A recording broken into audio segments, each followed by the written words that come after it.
Isang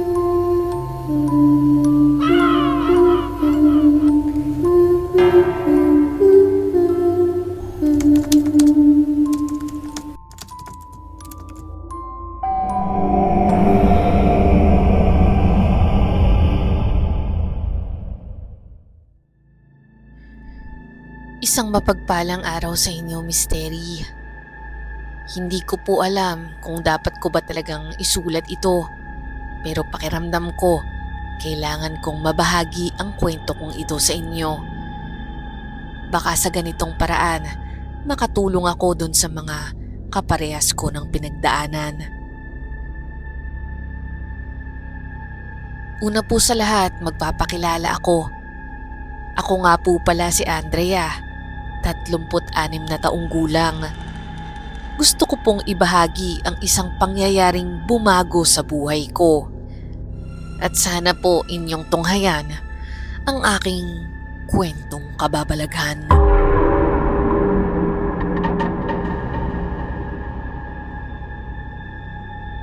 May kapatid ako, Misteri. Itago na lang natin siya sa pangalang Marga. 2 lang kaming magkapatid. At noong bata pa kami, siya ang una kong naging kaibigan. Halos hindi po kami mapaghiwalay noon. Sabay kaming naglalaro, natutulog at nangangarap ng masayang kinabukasan. Kung may nangaaway sa akin sa eskwela, si Ate Marga ang unang sumusugod para ipagtanggol ako. Siya ang matapang, habang ako naman ang laging nag-aalangan. Pero Misteri, hindi pala lahat ng magkakapatid nananatiling magkasundo habang tumatanda. Habang lumalaki kasi kami, unti-unting nagkaroon ng lamat ang relasyon namin, lalo na magmula nang mamatay ang aming mga magulang. Si Ate Marga, laging palaban, laging may sariling gusto, hindi mahilig sumunod sa mga utos. Ako naman, ang masunuring anak. Dahil dito, madalas po kaming mapagkumpara ng aming mga kamag-anak. Sa tingin ko, dahil doon, mas lalong lumaki ang pagitan sa amin. Naging madalas ang aming mga pagtatalo, kahit sa mga maliliit na bagay. Kung noon ay lagi kaming magkasama, ngayon parang halos sumiiwas na siya. Niwala na nga akong idea kung saan ba siya nagpupunta. Kaya maraming pagkakataong nararamdaman kong para bang mas gusto niya na lang na wala ako sa tabi niya.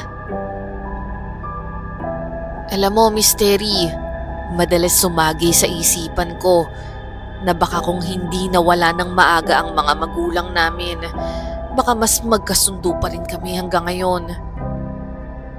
Hindi ko inisip na darating ang araw na para kaming estranghero sa isa't isa. Pero ganito na kami ngayon eh. Malamig ang bawat usapan, parang palaging may pader sa pagitan namin. Ate Marga, na-check mo na ba yung bayad ng nangungupahan? Tanong ko sa kanya habang nakatingin sa listahan ng mga umuupa sa amin. 2 sa kanila ang hindi pa nagre-remit ngayong buwan at kung hindi namin ito maaasikaso agad, baka mahirapan kaming habulin ang gastos. Narinig ko ang pagbuntong hininga ni Ate Marga. Nakapwesto siya sa kabilang dulo ng mesa, abala sa laptop niya. Hindi man lang siya tumitingin sa akin. Hindi pa. Busy ako kanina eh. May kliyente akong kausap. Alam ko namang may sarili siyang negosyo, buy and sell ng mga sasakyan. Pero minsan pakiramdam ko, ako lang ang totoong nag-aasikaso sa pinamana sa amin ni na mama at papa. Lagi ka nalang busy. Sabi ko, sinusubukang panatilihing mahinahon ang boses ko. Pero ate, kailangan nating ayusin to. Hindi pwedeng palaging ako na lang ang humaharap sa mga nangungupahan. Eh di ba, ikaw naman talaga yung magaling dyan. Mas kabisado mo yan noon pa. Ikaw na lang, baka magkamali pa ako. Ate Marga, sa ating dalawa pinamana to. Pinaghirapan to ni na mama at papa. Kung pababayaan natin, baka isang araw magising na lang tayo na wala na tayong kita. Doon siya lumingon sa akin, Misteri, at nakita ko ang bahagyang pagtaas ng kilay niya. Hindi ko naman sinasabing pababayaan ko, Andrea. Pero wag mo naman akong singilin na parang wala akong ibang ginagawa. May sarili akong negosyo dito. Alam ko, pero pareho nating obligasyon to. Hindi ko kayang mag-isa to, ate. Meron din naman akong ibang ginagawa pero naaasikaso ko to eh. So ano bang gusto mong palabasin? Na wala akong kwenta? Na hindi ako nakakatulong? Hindi naman sa ganun, ate. Pero minsan pakiramdam ko wala kang pakialam eh. Ilang segundo kaming nagkatitigan. Parang naghihintay kung sino ang unang bibigay. Sa huli, si Ate Marga yung nagsalita. Sinara niya ang laptop niya, kinuha ang bag at tumayo. Lalabas na muna ako. Malamig niyang sabi. Hindi ko na siya tinignan pa. Sanay na ako. Gano'n naman lagi si Ate Marga. Kapag kinukompronta mo, biglang mag-walk out. Nang sumara ang pinto, narinig ko ang mahinang tunog ng makina ng sasakyan niya. Alam mo, Misteri, pakiramdam ko, para akong nag-iisa. Magkasama nga kami sa iisang bahay, pero hindi ko naman halos nararamdaman yung presensya niya. Lagi siyang wala. Kung nandito man, hindi kami nag-uusap. Siguro kailangan ko ng unti-unting tanggapin na hindi na kami babalik sa dati.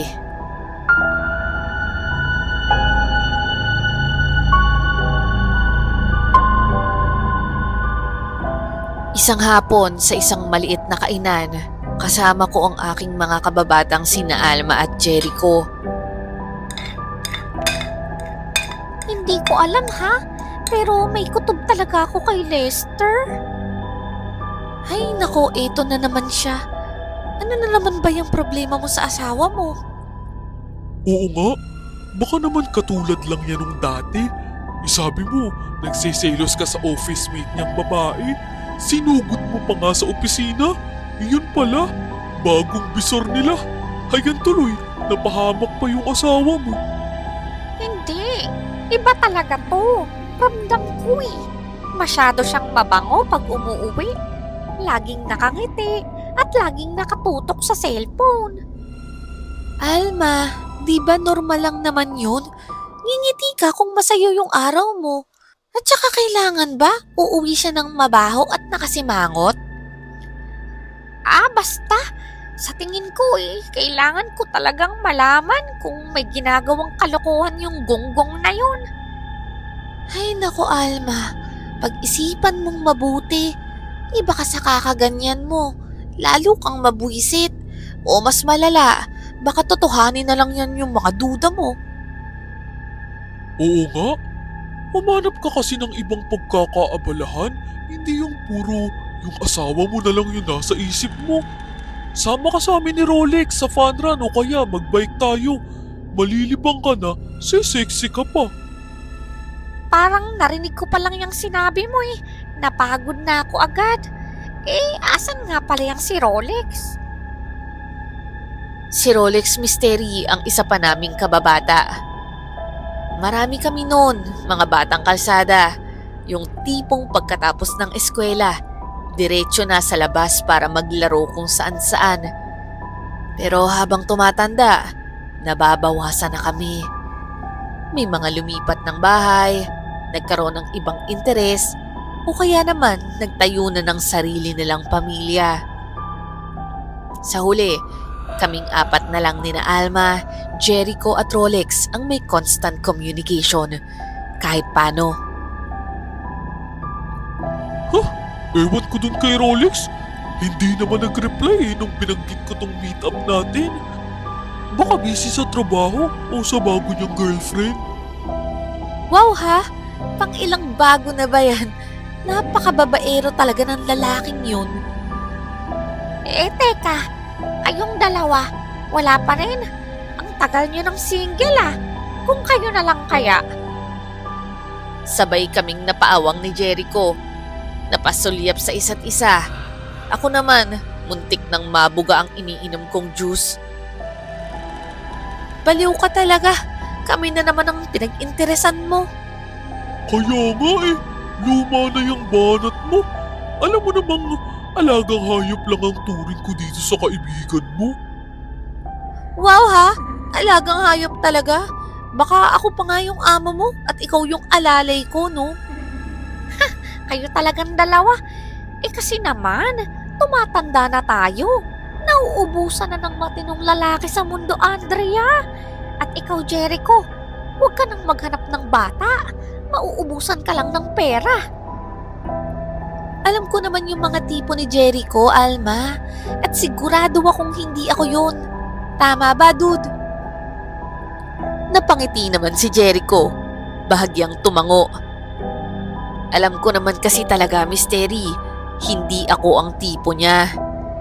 Lagi siyang may kinukwento sa akin tungkol sa mga babaeng nagugustuhan niya. At base sa mga yon, malayo ako sa kanila. Andrea, hanap na lang kita ng date. Ipapakilala kita sa bagong IT namin. Pogi yun, tapos walang bisyo. Wag na lang. Wala naman kasi akong oras sa mga ganyan. Busy ako sa negosyo namin ni Ate Marga. Hindi rin naman din nga ako natutulungan eh. Kamusta na nga pala yung si Marga? Ayun, busy pa rin. Alam mo naman yun, laging may ibang inaatupag. Napansin kong kumunot ang noo ni Jericho. Ano bang nangyayari dyan sa kapatid mo? May sarili siyang mundo? Ay nako, wala akong magagawa kung anong trip niya sa buhay niya. Malaki na siya. Alam na niya ginagawa niya. Ako, ang concern ko lang, yung business nila mama at papa. Ayokong mabaliwala yung hirap nila. Friend, siguro tanggapin mo na lang na ikaw na lang talaga ang magpapatakbo nun. Sa loob-loob ko, Mystery, alam kong may punto si Alma. Pero hindi ko alam kung handa na ba akong aminin yon sa sarili ko. Matapos ang pagkikita namin ni na Alma at Jericho, kanya-kanya na ulit kami ng buhay. Bumalik ako sa trabaho, sa negosyo, at sa paulit-ulit na routine ng araw-araw. Pero isang gabi, matapos ang mahabang araw ng pakikipag-usap sa isang kliyente, bigla akong nakaramdam ng matinding cravings. Parang gusto kong kumain ng Lucky Me Pansit Canton. Wala nang tatalo sa comfort food, kaya kahit pagod na ako, dumaan pa rin ako sa grocery bago umuwi. Pagpasok ko sa loob, dumiretso agad ako sa instant noodle section. Wala akong pakialam sa iba, Lucky Me lang ang target ko. Pero sa isang iglap, habang nagmamadali akong kuhanin ang gusto ko, biglang may bumangga sa akin. Sa gulat ko, nabitawan ko ang ilang piraso ng noodles at sabay kaming napatingin sa sahig kung saan nagkalat ang mga ito. Ay, palakang bato! Uy, sorry miss, hindi kita napansin. Napatingin ako sa taong nakabangga ko. Isang lalaki, matangkad, mukhang nasa late 20s o early 30s at may bitbit ding instant noodles. Nakangiti siya pero halatang nahihiya sa nangyari. Okay lang, pareho tayong may kasalanan. Hindi rin kasi ako nakatingin eh. Lumingon naman ito sa paligid. Waring may hinahanap. Asan yung palakang bato? Wala naman Nandyan lang yun. Baka nagtago. Sakay ko sa biro niya. Nakita ko na napangiti siya. Ngayon ko lang siya napagmasdan. Matangos ang ilong. kasing tangos ng kay Dennis Trillo. Maganda ang ngiti niya at mukhang sanay makipag-usap. Pero syempre, hindi ko ipapahalata na napansin ko yon. Aba, pareho pala tayo ng trip ah. Sweet and spicy rin ang favorite mo? Oo naman, classic to. First choice ko to sa flavors nila. So dahil pareho tayo ng choice, ibig sabihin, compatible tayo? Compatible agad. Instant noodles lang naman to, hindi zodiac sign.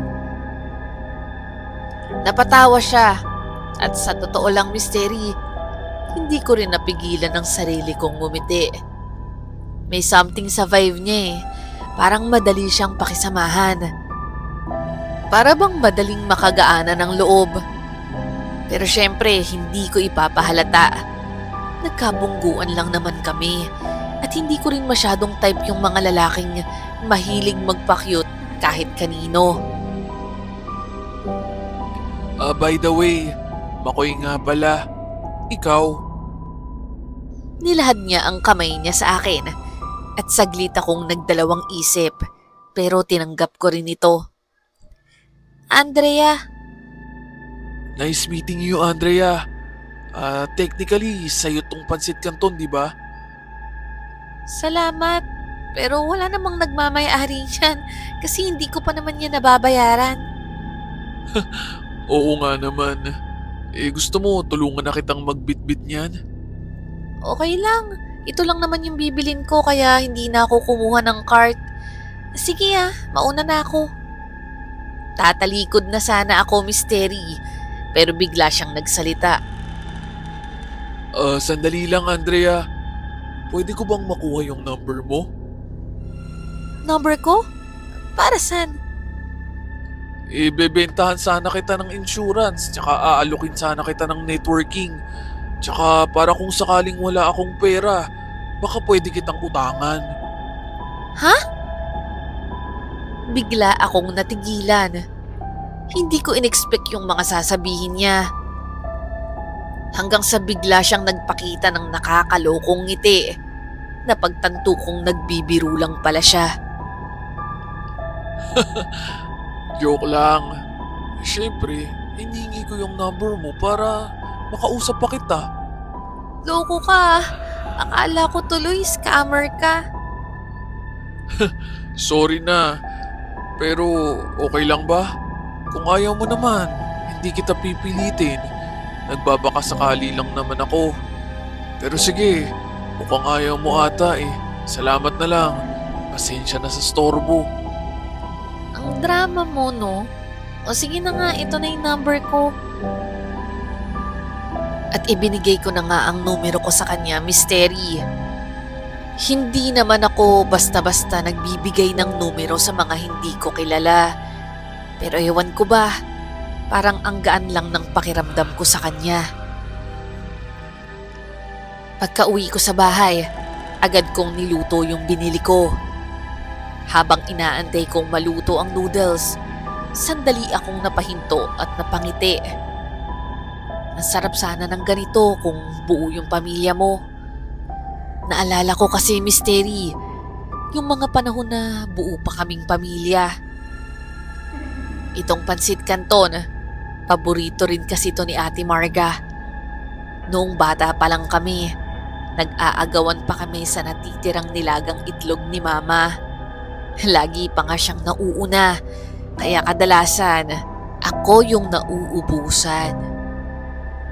Pero ngayon, wala nang agawan, wala nang kwentuhan sa hapag. Mag-isa na lang akong kumakain. Habang kumakain, bigla kong naalala si Makoy. Hindi ko alam kung bakit, pero naisip ko lang na malamang hindi na siya magpaparamdam. Siguro normal lang sa kanya yung magpakilala, humingi ng numero, tapos kalimutan na. Baka sanay lang siyang makipag-flirt sa kung sino-sino. Tss! Okay lang naman. Hindi ko naman siya iniisip talaga. Kain lang, Andrea. Huwag mag-overthink. Pero mystery, ilang minuto pa lang ang lumilipas. Biglang nag-vibrate ang cellphone ko. May nag-text. Hello Andrea, sana nag-i-enjoy ka sa kinakain mo ngayon. Muntik pa akong mabulunan sa kinakain ko dahil sa text niya sa akin. Nag-alangan pa nga akong sumagot, pero natawa rin ako sa text niya. Kaya nag-reply na rin ako sa kanya. Habang nagpapalitan kami ng mensahe ni Makoy, biglang bumukas ang pinto. Pumasok si Ate Marga, may bit-bit na handbag. Napalingon siya sa akin at tapos sa cellphone kong hawak. Nagtama ang mga mata namin, tapos dumiretso siya sa kusina. Sino yan? Nag-aabot siya ng malamig na tingin habang binubuksan ng ref.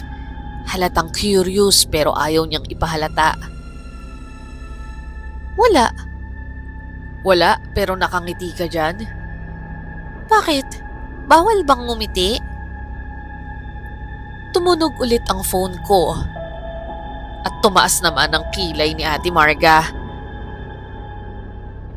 Nag-text ulit. Sino ba kasi yan? Wala to. Nakilala ko lang sa grocery. Talaga? Wow ha, ang bilis mo pala. Hiningi lang naman niya yung number ko. Ano namang masama doon? Wala, sinabi ko bang masama?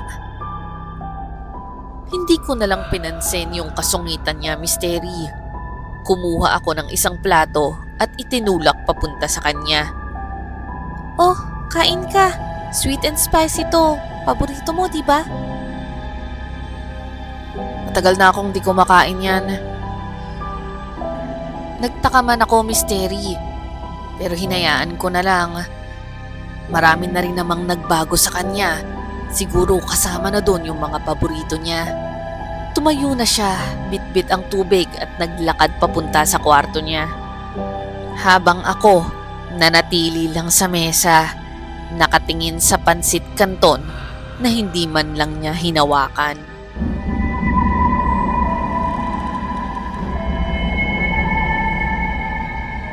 Isang hapon, niyaya ako ni Jericho at Alma na lumabas. Nagpasama kasing bumili ng bagong laptop si Alma, kaya gusto niyang samahan namin siya. Matapos ang pagbili, naupo muna kami sa isang cafe para magpahinga. Buti na lang sumama kayo. Kung hindi, baka kung ano lang yung nabili ko. Kaya dapat libre mo na kami. Nako, ano pa nga ba? O siya sige, treat ko na to. Habang nag-uusap kami, napansin kong panay ang tingin sa akin ni Alma. Napansin niya sigurong abala ako sa pag-text sa cellphone ko. Hoy Andrea, kanina ka pa busy kakapindot sa phone mo ah. Kliyente ba talaga yan? Oo, may kausap lang ako. Talaga ba? Bakit parang ang tamis ng ngiti mo dyan? Napatingin na rin si Jericho sa akin. Oo na, sige na, hindi na kliyente to. May nakilala kasi ako eh. Sino? Kailan mo nakilala? Anong itsura? Binata ba? Oo nga, sino ba yan? Ikwento mo na. Teka, isa-isa lang yung mga tanong. Bali, nakabangga ko lang siya sa grocery nung isang araw. Tas ayun, hiningi niya na yung number ko. Ay, bongga! Yung mga ganyang eksena. Sa K-drama lang yan nangyayari. Grabe ka, OA mo naman. Normal lang namang may makabangga tayo sa grocery, no?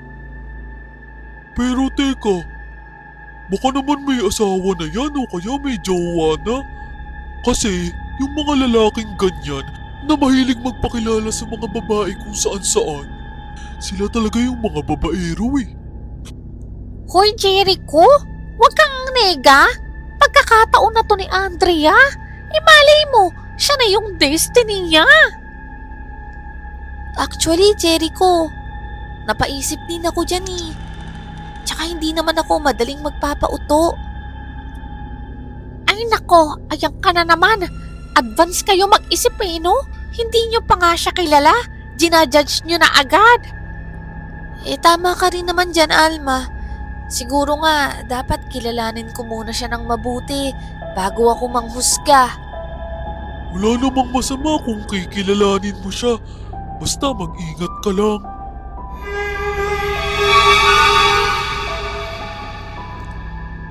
Ilang linggo ang lumipas.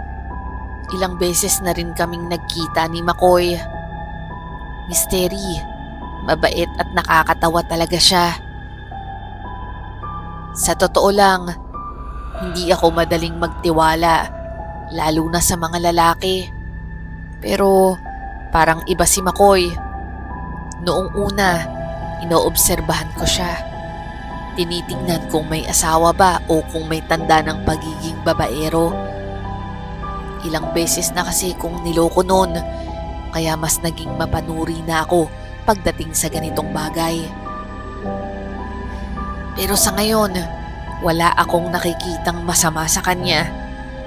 Sa wakas, parang iba siya sa mga lalaking nakilala ko. At bukod ron, napapatawa niya talaga ako. Hindi pilit, hindi scripted. Totoong masaya ako kapag kasama siya. At unti-unti, lumalalim na ang tiwala ko sa kanya. Isang gabi, pumayag akong magpahatid pa uwi. Dahil nagugutom na rin ako, naisip kong papasukin ko na siya sa loob at doon na lang namin hintayin ang pagkain. Pasensya ka na ha, hindi kasi ako nakapagluto, kaya umorder na lang ako. Ano ka ba? Nakakahiya nga eh. Pinapunta mo na ako tapos makikikain pa ako dito. Nagtatawanan kami noon habang hinihintay ang delivery. Ilang minuto ang lumipas, tumawag na ang rider. Si McCoy na ang nagpresintang kumuha nito sa gate kahit sinabi kong ako na lang. Pagbalik niya, inilapag niya sa mesa ang in-order kong pizza at chicken at saka ngumiti. Ako na rin yung nagbayad. Masyado na akong nakakahiya kung dito pa ako kakain tapos ikaw pa pagbabayarin ko. Ang kulit mo rin ano, syempre bisita kita, natural lang yun. Basta, okay na yun. Ano pa bang mga gusto mong pagkain? Sa susunod na dalaw ko rito, dadalhan kita ng gusto mo. Gusto kong pagkain? Kahit Lucky Me sweet and spicy lang, masaya na ako. May naalala ako dyan ah. Memorable sa akin yun. Sige, dadalan kita ng isang kahon. Nagkatawanan kami, pero saglit lang dahil biglang bumukas ang pinto. Nagulat ako nang pumasok si Ate Marga. Pawisan, mukhang pagod na pagod. Nang makita niya si McCoy, saglit siyang natigilan. Saka napatingin sa akin na para bang nagtatanong kung sino ang kasama ko. Ate Marga, si McCoy nga pala. McCoy, Ate Marga ko. Magandang gabi sa iyo, Marga. Andrea, may kapatid ka pala. Hindi mo nabanggit sa akin. Hindi lang siguro natin napag-usapan. Tinignan lang ni Marga si McCoy mula ulo hanggang paa. Parang sinusuri. Pero imbes na bumati, bigla na lang siyang naglakad papunta sa kwarto niya. Napatingin ako kay McCoy. Mukhang napansin din niya ang malamig na pakikitungo ni Ate Marga sa akin. Pagkatapos naming kumain, nagkwento ako ng kaunti tungkol sa pamilya ko. Sinabi kong lumaki kami ni Ate Marga na laging magkasama. Pero habang tumatanda, parang lumalayo siya sa akin. Siguro may pinagdadaanan lang siya. Huwag mo na lang masyadong dibdibin.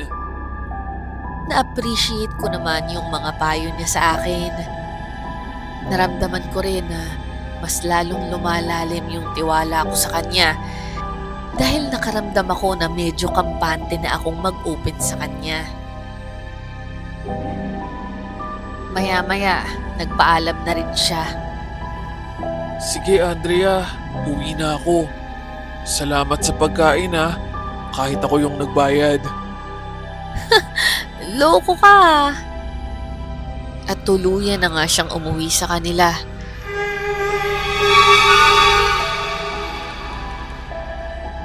Ilang araw ang nakalipas, naabutan ko si Ate Marga na kumakain isang umaga. Hindi ko inaasahan na bigla niya akong kakausapin. Napapadalas ata yung paglabas mo. Hindi naman, minsan-minsan lang naman yun. Yung Makoy ba yung lagi mong kasama? Oo, bakit? May problema ba? Bakit parang ang bilis mo namang magtiwala? Ano?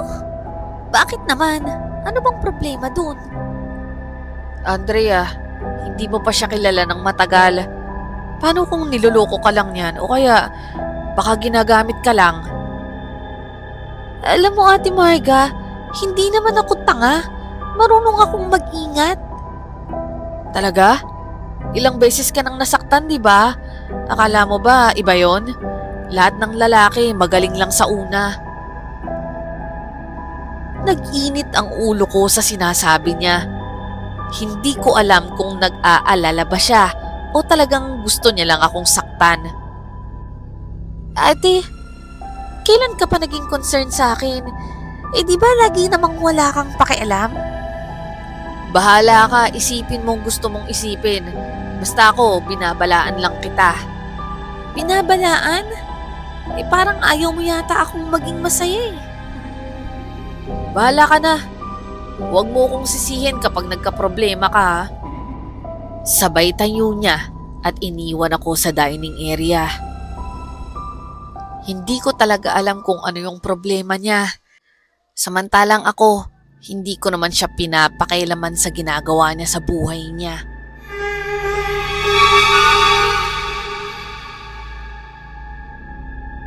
Araw ng linggo, naisipan kong maglaba.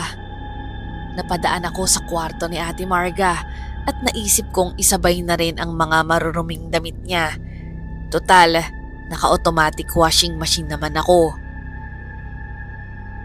Habang kinukuha ko ang mga damit niya, napansin ko ang isang bag sa ilalim ng kama niya. Hindi ko alam kung bakit parang na-curious ako. Pero may kung anong bumubulong sa akin na silipin ang laman nito. Pagbukas ko ng zipper, doon ako natigilan. Sa loob ng bag ni Steri, may isang jacket at ilang damit. Basang-basa ng dugo. Nanlamig ang mga kamay ko. Bakit may ganito si ate? Anong ginagawa mo sa mga gamit ko? Bigla akong napatalon nang marinig ko ang boses niya. Halos mabitiwan ko ang hawak kong bag. Nakatayo siya sa pinto. Nanlilisik ang mga mata. Agad niyang inagaw ang bag at itinago sa likod niya. Ate, lalaban ko lang sana yung mga damit mo. Pero bakit ang daming dugo nito? Naaksidente ka ba? Oo. Pero ilang araw na yun. Nasugatan lang ako. Huwag mo nang intindihin yun. Napatingin ako sa kanya. Naka-sleeveless at shorts siya. Pero wala naman akong nakikitang sugat. Kahit gasgas. May isang pasalang sa hita niya. Pero hindi naman ganun kalala para magdulot ng ganung kadaming dugo sa damit niya. Parang gusto ko siyang tanungin pa. Pero halata naman na ayaw niyang pag-usapan. Sa halip na mag-away kami, lumabas na lang ako ng kwarto niya.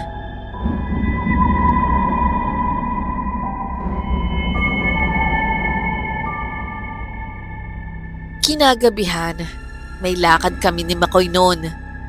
Habang nag-aayos ako sa kwarto, Bigla na lang pumasok si Ate Marga. Parang galit.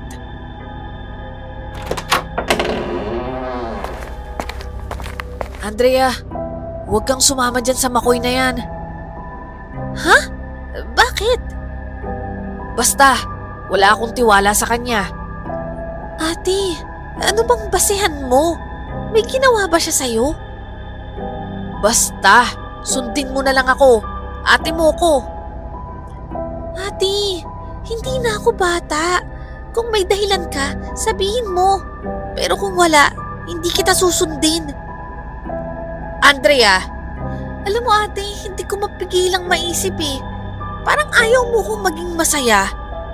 Alam mo, kung mag-isa ka sa buhay mo, huwag mo akong idamay.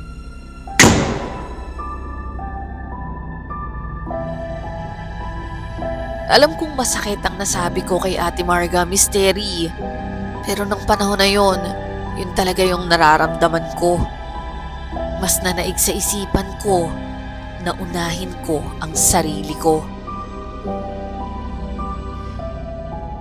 Habang nasa kotse kami, napansin kong tahimik si Makoy. Para bang may bumabagabag sa kanya.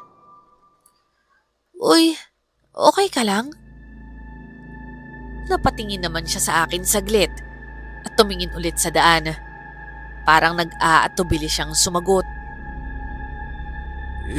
Andrea, habang hinihintay kasi kita kanina sa baba nyo, lumapit sa akin si Marga. Oh? Ano namang sinabi niya? Noong una, normal lang. Kinakausap niya ako. Tinatanong kung saan tayo pupunta. Tapos ano? Tapos bigla niya akong nilapitan eh. Tapos sinalikan niya ako. Ano? Ewan ko, hindi ko naman gusto yun eh. Hindi ko nga maintindihan kung bakit niya ginawa yun. Pero umiwas ako. Hindi ako interesado sa kanya, Andrea. Dahil sa kwentong yun ni Makoy, matagal akong natulala sa biyahe. Hindi ko lubos maisip na magagawa yun ng ate ko. Ilang oras ang nakalipas at nakarating na kami sa isang rest house na ako mismo ang nag-book. Yon ang paborito naming lugar bakasyunan nung nabubuhay pa sina mama at papa. Gusto ko kasing balikan yung masasayang alaala namin dito. Pero ngayon, ang hindi mawala sa isip ko, yung ginawa ni Ate Marga kay Makoy. Habang nag-aayos ako ng mga gamit namin, nagpaalam si Makoy na bibili ng mga kulang naming pagkain. Madilim na noon at nag-iisa ako at para bang naramdaman kong may nagmamasid sa akin. Luminga-linga ako.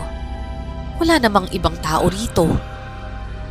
Pero hindi mawala yung pakiramdam ko na parang hindi ako nag-iisa.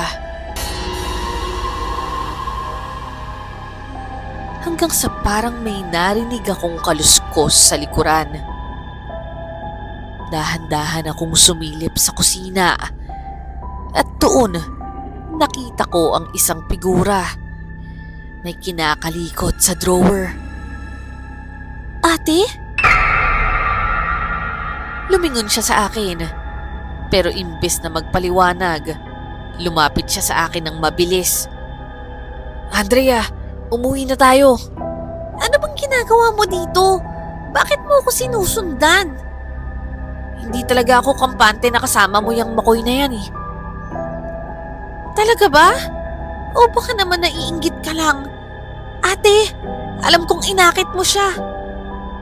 Ano bang pinagsasasabi mo? Nahihibang ka ba? Hinatak niya ang braso ko, Miss Terry. Pilit akong hinihila palabas. Halika na, sumakay ka na sa akin. Ate, bitawan mo nga ako. At doon, habang nagtutulakan kami, may nalaglag mula sa bulsa niya. Isang kutsilyo. Nanlaki ang mga mata ko. Ate, bakit may dala kang ganyan?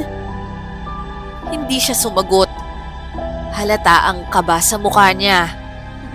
At doon, biglang dumating si Makoy. Nagtataka sa nangyari. Anong nangyayari dito? Iuwi ko na yung kapatid ko. Ha? Kakarating lang namin dito ah. Bakit? Oo nga ate, mabuti pa, ikaw yung umuwi na. Hindi, sa ayaw at sa gusto mo, sasama ka sa akin. Maya-maya, parang may napansin si Makoy. Yumuko siya at kinuha ang bag ni Ate Marga sa sahig. Binuksan niya ito at nakita namin pare-pareho ang laman nito.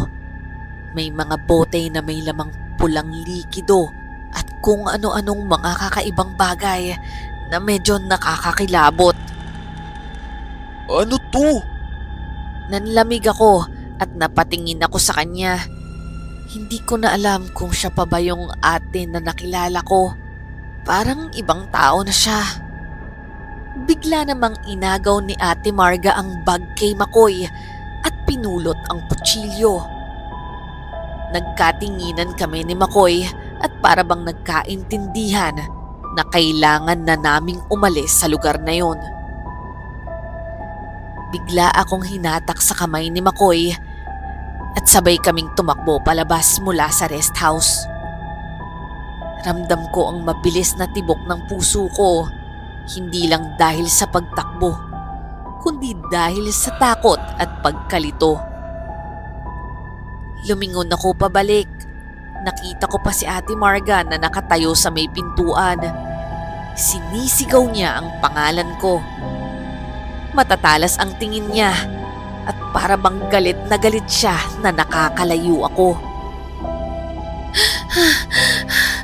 Makoy, saan ba tayo pupunta? Bakit hindi tayo sa kotse dumiretso? Natarantan na rin ako eh. Andiyan na kasi siya sa likod natin. Baka hindi pa tayo nakakasakay sa kotse. Mahablot ka na niya. Tumingin ako sa paligid. Madilim na sa kakahuyan.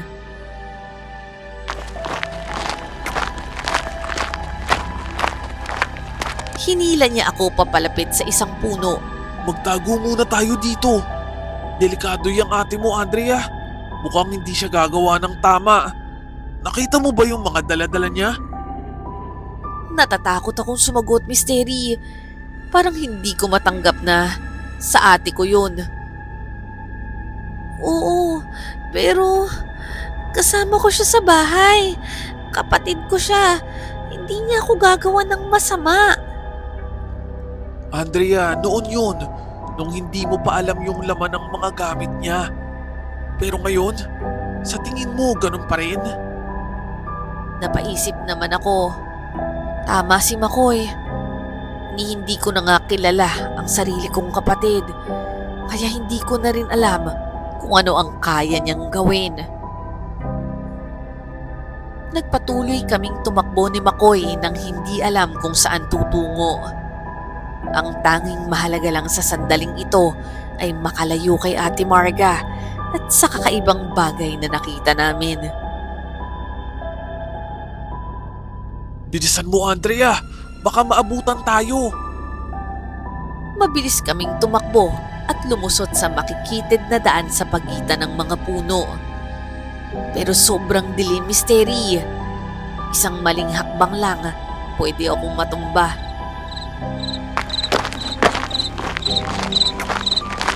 Makoy, ang dilim. Hindi ko na makita yung dinadaanan natin. Hanggang sa nabitawan namin ni Makoy ang isa't isa. Natisod ako sa ugat ng puno at naramdaman ko ang sakit ng tuhod ko sa damuhan. Naramdaman ko rin ang malamig na lupa sa kamay ko. Andrea! Pero bago pa ako makasagot, biglang may malakas na kaluskos sa paligid. Hindi na ako nakakita ng kahit ano. Bigla na ring nawala si Makoy sa paningin ko. Makoy? Pabulong at nanginginig kong tanong.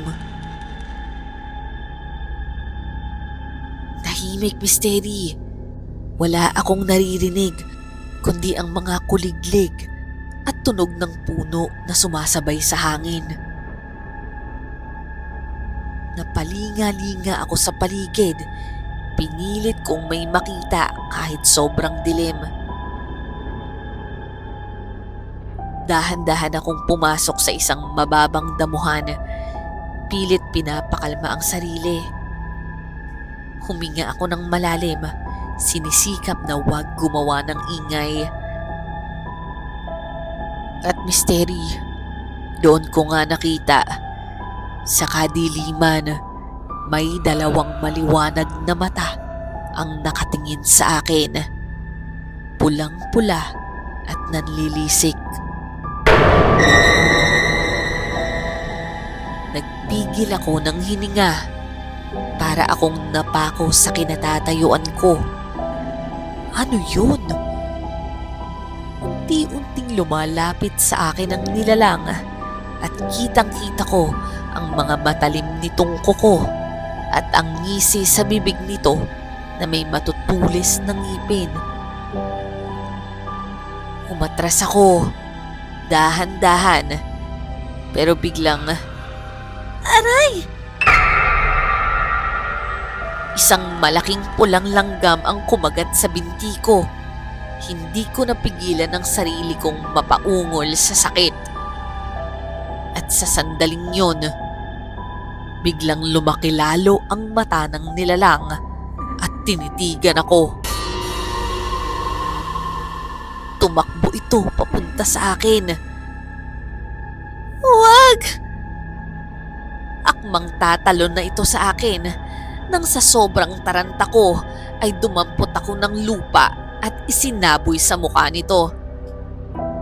Napahawak ito sa kanyang mga mata at biglang napaatras, kaya't sinamantala ko ang pagkakataon para tumakbo muli. Pero hindi pa ako nakakalayo ay nahablot nito ang buhok ko. Napahiga ako sa matigas na lupa. Masakit ang likod ko at bahagya akong nahilo. Narinig ko ang mabigat nitong paghinga. Unti-unti itong lumalapit sa akin. Ang anino nito dumidilim at ang mga mata niya nagliliyab. Katapusan ko na yata. Yun lang ang nasa isip ko. Hindi ko alam kung ano o sino ang nilalang na to at kung bakit niya ginagawa ito. Pero Misteri, bago tuluyang makalapit sa akin ang nilalang, biglang may isang anino ang tumalon papunta sa kanya. Tinusok niya ang dibdib ng nilalang gamit ang isang matulis na bagay. Narinig ko ang malakas na sigaw ng halimaw. Bahagya itong nangisay at tila umurong. Nanlalabo ang paningin ko ng mga oras na yon at hindi ko makita kung sino ang lumaban sa nilalang. Sino yun? Sino yung nagligtas sa akin? Nakaramdam ako ng kirot sa katawan habang dahan-dahan akong bumangon mula sa lupa. Malabo pa rin ang paningin ko, pero kitang-kita ko pa rin ang bakbakan sa harapan ko. Hanggang sa napanganga ako sa nasaksihan ko. Si Ate Marga, siya ang lumalaban sa halimaw. Ate? Hindi ako makapaniwala. Si Ate Marga, na inakala kong may masamang balak, siya ang sumagip sa akin. Napakabilis ng kilos niya, para siyang bihasang mandirigma. Umiilag siya sa bawat hampas ng halimaw at sa isang iglap, naiiwasan niya ang matalim nitong kuko bago mabilis na sumipa sa tagiliran nito. Sigaw ng halimaw habang tumalsik ito sa isang puno. Pero sa laki ng katawan nito, agad din itong bumangon. Napapangiwi sa sakit pero nakatayo agad. Napansin ko rin ang sugat sa dibdib nito gawa ng pagsaksak ni ate sa kanya. Pero hindi ito ganong kadaling susuko. Malakas na talaga ang kutob ko sa'yo noon pa lang, Marga. Alam kong magiging sagabal ka sa plano ko kay Andrea. Sambit ng halimaw. Ano yung tinutukoy niya? Ako? Kilala niya? Anong plano? Ang ate ko naman, hindi nagdalawang isip na sumagot sa kanya. Nakaposisyon para lumaban ulit. Hindi mo makukuha ang kapatid ko, hayop ka! Nagpatuloy ang laban nila, Misteri. Mabilis si ate, pero matindi rin ang halimaw. Dumampot ito ng sanga at ginamit bilang panghampas, pero mabilis na umiwas si ate. Hinawakan niya ang braso ng halimaw at pinaikot ito, sabay binagsak sa lupa. Narinig ko ang malakas na tunog ng pagkakabagsak. Ate, mag-ingat ka! Mabuti pa, tumakas na lang tayo!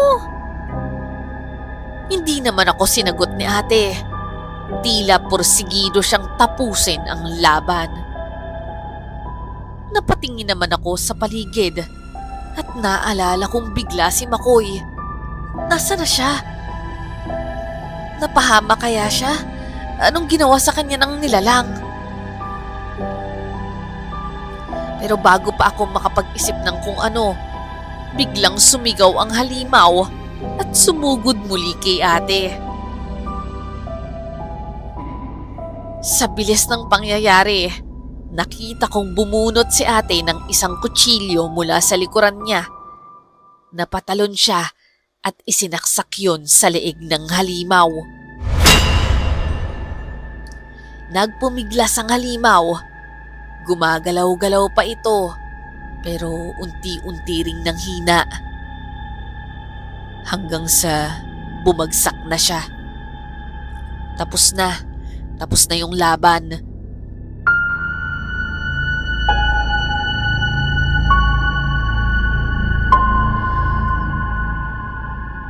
Hinihingal si ate at hawak pa rin niya ang dugo ang kutsilyo.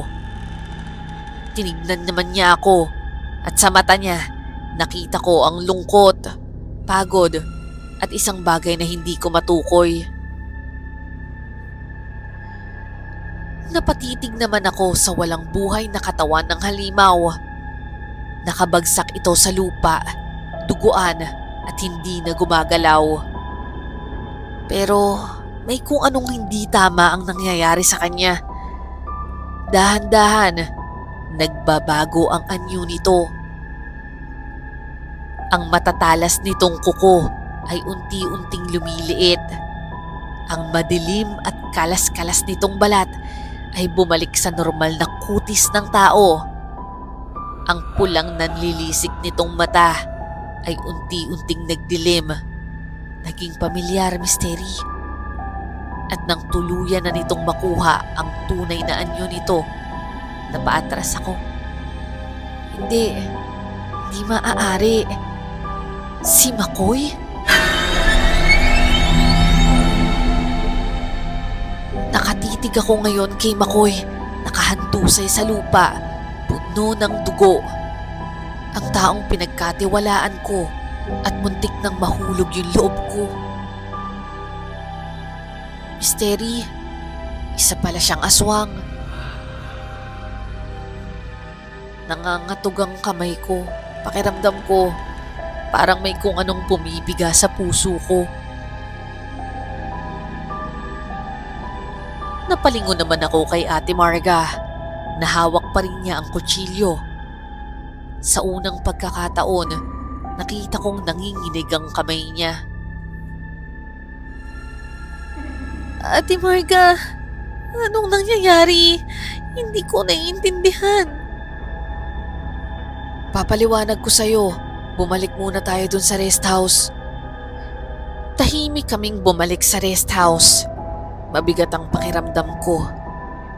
Umupo ako sa gilid ng kama, habang si Ate Marga naman ay tumayo sa harapan ko. Nakatingin lang siya sa akin, halatang nag-iisip kung paano magsisimula. Hanggang sa lumanghap siya ng malalim at nagsimulang magsalita. May kailangan kang malaman, Andrea. Matagal ko nang gustong sabihin to sa'yo, pero hindi ko lang alam kung paano. Ngayon, wala na akong pagpipilian kundi ipaliwanag yung lahat. Andrea, matagal na akong naghahunting ng mga aswang. At una pa lang, naramdaman ko na aswang yang Makoy na yan. Pero, anong kailangan niya sa akin? Gusto niya akong kainin? Sa tingin ko, gusto niya yung dugong nananalaytay sa'yo. Yung mga katulad nila, naghahanap talaga sila ng espesyal na tao para gawing alay, para mas lumakas yung lahi nila. Dugong nananalaytay? Ate, lalo akong naguguluhan. Hindi ko rin agad nalaman yung totoo. Pero simula nang mamatay sina Mama at Papa, doon nagsimula ang lahat. Anong kinalaman ito sa pagkamatay nila? Ang pagkamatay nila, Andrea, hindi yon isang simpleng aksidente.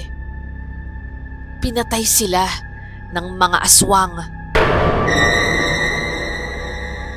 Nanlamig ang pakiramdam ko, Misteri. Hindi ako makapaniwala sa sinasabi ng ate ko. Ang buong akala ko na aksidente ang mga magulang ko. Yun lang ang pinalabas nila, Andrea. Nung bumisita ako kay Tito na kapatid ni Papa, nalaman ko yung totoong nangyari. At nalaman ko rin kung ano talaga tayo. Si Papa, may lahi siyang albularyo. Pero hindi lang basta albularyo, Andrea. Isa siyang malakas na albularyo. At dahil doon, maraming aswang ang may galit sa kanya. Isa siya sa mga pumipigil sa pagkalat ng lahi nila. Kaya mula nang malaman ko yun, Andrea, tinatak ko na sa isip ko na hahanapin ko sila. Hindi ako titigil hanggat hindi ko nakukuha yung hustisya na nararapat para sa kanila.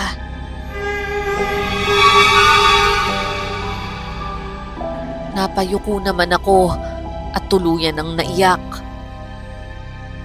Si Ate Marga tahimik pa ring nakatayo, naghihintay. Hindi ko alam kung paano ko sisimula ng gusto kong sabihin. Hanggang sa huminga ako ng malalim at marahang itinaas ang tingin ko sa kanya. Ate, patawarin mo ko. Bigla naman siyang yumakap sa akin. Andrea, hindi mo kailangang humingi ng tawad. Kailangan, ate. Nagalit ako sa'yo. Pinagdudahan kita. Pinaghinalaan. Akala ko, ako yung biktima. Pero ang totoo, ikaw yung matagal nang nagdadala ng pasanin para sa ating dalawa. Nakita kong bumuntong hininga si ate. At sa unang pagkakataon, parang nawala ang bigat sa balikat niya. Patawarin mo rin ako, Andrea. May kasalanan din ako. Hindi ako nagtiwala na kakayanin mong maintindihan yung sitwasyon. Sinarili ko yung lahat sa kagustuhan kong ilayo ka sa ganito. Gusto ko kasing maranasan mo yung normal na buhay eh. Yung walang takot at walang galit. Sa puntong yon, Misteri, pakiramdam ko bumalik ang dati naming relasyon bilang magkapatid. Hindi na kami estranghero sa isa't isa. Wala na kaming tinatagong sikreto. Matapos ang pangyayaring yon, unti-unti naming binalik ang normal naming buhay. Pero hindi ibig sabihin na kinalimutan na namin ang lahat. Nagpasya akong bumalik sa trabaho sa negosyo. Pero ngayon, mas malapit na ako kay ate. Wala nang malamig na katahimikan sa pagitan namin.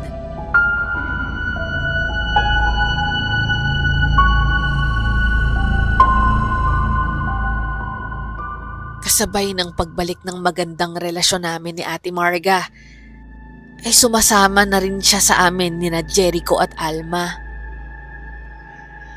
Naku Marga, hindi mo lang alam kung gaano kita na-miss. Oo nga, Marga. Buti na lang, sumama ka na ulit sa amin. Kamusta ka na pala? Mabuti naman ako, Jericho. Namiss ko rin kayo. Napansin ko naman na napangiti si Jericho sa sagot ng ate ko. Parang meron pa siyang gustong sabihin pero hindi niya na kayang ituloy. Huy, Jericho, parang may gusto ka pang sabihin kay ate. Ha? Anong ibig mong sabihin? Naku, Andrea, mukhang alam ko na yan. Tumaas naman ang kilay ni ate at napakunot. Bakit? Ano bang pinagsasasabi niyo? Tumingin ako kay Jericho. Nag-aantay. Nakita ko ang bahagyang pamumula ng tenga niya bago siya huminga ng malalim at dahan-dahang tumingin kay ate. Marga, baka pwede kitang yayain sa susunod. Yung tayong dalawa lang. Tahimik naman kaming dalawa ni Alma. Tinatago ang kilig namin sa dalawa. Tayong dalawa lang? Bakit? Ayaw mo bang kasama si Alma at si Andrea? Hindi naman sa ganun, pero... Matagal na kasi kitang gusto, Marga. Ano? Tumango naman si Jericho. Bata pa lang tayo. Crush na kita eh. Tapos, nung lumayo ka sa amin, hindi ko alam kung may pagkakataon pa. Kaya ngayon, ayoko nang sayangin yung pagkakataon. Tumingin naman si ate sa akin. Parang hindi sigurado kung paano magre-react. Ngumiti at tumango lamang ako sa kanya. Sinenyasan ko na sagutin niya kung anong gusto niya. Sige na nga, payag na ako.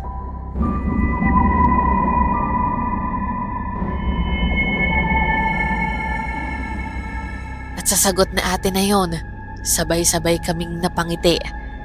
At na-realize ko, bumalik na talaga ang ate ko at ang mga kaibigan ko sa akin.